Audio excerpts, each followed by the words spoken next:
സിദ്ദീഖ്, രഞ്ജിത്ത്, ജയസൂര്യ, മുകേഷ്, സുരാജ്, അതേപോലെ തന്നെ ബാബുരാജ്, പിന്നെ ഒടുവിലുണ്ണിയ അല്ലല്ലോ ഒടുവിലുണ്ണിയല്ലല്ലോ ഇടവേള ബാബു, ഇവരെല്ലാവരും കൂടും. കാരണം എന്ന് വെച്ച് കഴിഞ്ഞാൽ അതിന് ശക്തമായ തെളിവാണ് ഇവർക്ക് കിട്ടിയിരിക്കുന്നത്.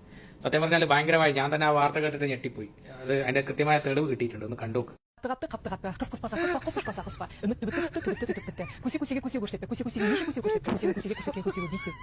Он вылетел, он вылетел. Абат абдрагашпа, абат Умата балалар, аралар. Какада, аракарбар, Үш кіші, бес кіші, нешек кіші. Шының бекші, Елеусіздің елеуші елегіс, елемістің елеуші елегіш. Шынсемеш қияшыланған шөпке, шындалған шағысын шыққысы. Қанаттанарлық бағалды, қанаттанарлықсыз бағалды. അവസാനം പറഞ്ഞ കാര്യങ്ങൾ നിങ്ങൾക്ക് മനസ്സിലായിട്ടാണ് തോന്നുന്നു. അതാണ് ഞാൻ പറഞ്ഞുതരാൻ പറഞ്ഞത്. കാരണം ഇടവേള ബാബുവാണ് ഇതിന്റെ പിന്നിൽ കളിച്ചിരിക്കുന്നത്. അതേപോലെ തന്നെ ജയസൂര്യ നല്ല കളി കളിച്ചിരിക്കുന്നു. പിന്നെ മുകേഷ് കളിച്ചിരിക്കുന്നു എന്നാണ് പറയുന്നത്. പക്ഷേ മുകേഷ് കുറെ അനാവശ്യ വാക്കുകൾ ഉപയോഗിച്ചെന്നാണ് പറഞ്ഞത്. നീ ആർക്കും കൊടുക്കണ്ട, നീ അത് പശ വെച്ച് ഒട്ടിച്ച് വെച്ചിരുന്നോ എന്നൊക്കെ പറഞ്ഞിട്ട് 2-3 ഡയലോഗ് വെച്ചെന്നാണ് അവസാന വാക്കുകൾ. മനസ്സിലായില്ലേ? കേട്ടപ്പോ മനസ്സിലായില്ല എന്താ പറഞ്ഞതെന്ന്.